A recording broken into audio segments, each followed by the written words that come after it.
RD. Sharma exercise 10.1 question number 7।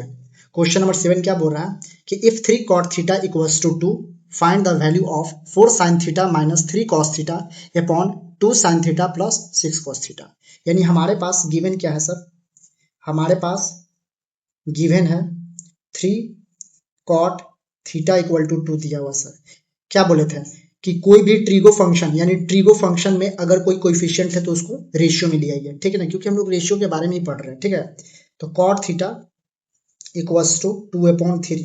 cot theta का ratio क्या होता है, tan theta p by B होता है, तो ये b बाई पी होगा। क्या होगा सर, b बाई पी होगा, ठीक है ना। अब b और p है तो आप h निकाल दीजिए, ठीक है ना। क्या बोले थे कि आपके पास तीनों होना चाहिए, बेस भी होना चाहिए, परपेंडिकुलर भी होना चाहिए, हाइपोटेन्यूस भी होना चाहिए। हाइपोटेन्यूस निकालना है तो दोनों का स्क्वायर कर दीजिए, यानी B square plus P square, ठीक है। वैल्यू रख दीजिए, एच निकल जाएगा, ठीक है।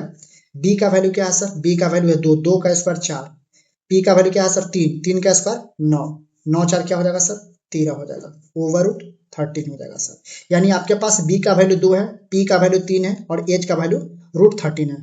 हम लोग को क्या फाइंड करना है, साइन और कॉस, ठीक है ना। साइन और कॉस निकाल दीजिए पहले सर, यानी साइन थीटा। साइन थीटा क्या होता है सर, पर P by H, P by H. Perpendicular कितना है सर, परपेंडिकुलर कितना है आपके पास, परपेंडिकुलर 3 है सर। क्या है, परपेंडिकुलर है। अब यहाँ पे ध्यान दीजिएगा, इसको हम सपोज दैट थीटा मान लेते हैं, इसको क्या मान लेते हैं, थीटा मान लेते हैं। थीटा के सामने क्या होता है सर, परपेंडिकुलर होता है सर, ये बेस हो जाएगा और इसके सामने वाला क्या हो जाएगा, हाइपोटेन्यूस हो जाएगा सर, ठीक है ना। तो p बाई एच, एच कितना है सर, एच है आपके पास ओवर रूट 13 है, ठीक है ना। साइन थीटा निकल गया।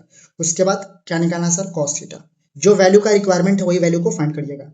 कॉस थीटा, कॉस थीटा का वैल्यू क्या होता है, साइन थीटा कॉस थीटा, यानी P by H, B by H होगा। क्या होगा सर, बी बाई एच होगा। बेस कितना है सर, बेस है आपके पास 2 और एच कितना है, रूट 13 हो गया सर। क्या हो गया, रूट 13 हो गया। अब हम लोग को ये वैल्यू फाइंड करना है सर, ये वैल्यू फाइंड करना है, यानी 4 sine theta minus 3 cos theta upon 2 sine theta plus 6 cos theta, 6 cos theta, ठीक है ना। अब वैल्यू रख दीजिए 4 साइन थीटा का वैल्यू क्या है सर 3 अपॉन रूट 30, माइनस है तो माइनस 3, कॉस का वैल्यू क्या है सर, कॉस थीटा ला है, यानी 2 इंटू क्या हो जाएगा, ये हो जाएगा अपॉन, ठीक है। थोड़ा सा दिखना चाहिए, हाँ ठीक है।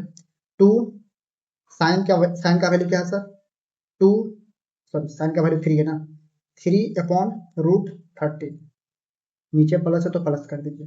6 कॉस का वैल्यू क्या है सर, कॉस का वैल्यू है 2 अपॉन रूट 3। अब इसको रिजोल्व कर लीजिए, ठीक है ना।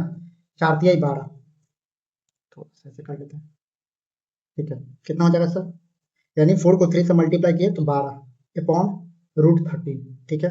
माइनस 3 2 जा 6 रूट 30 होल अपॉन 3 दूनी 6 अपॉन रूट 30 प्लस 6 दूनी 12 रूट 30, ठीक है।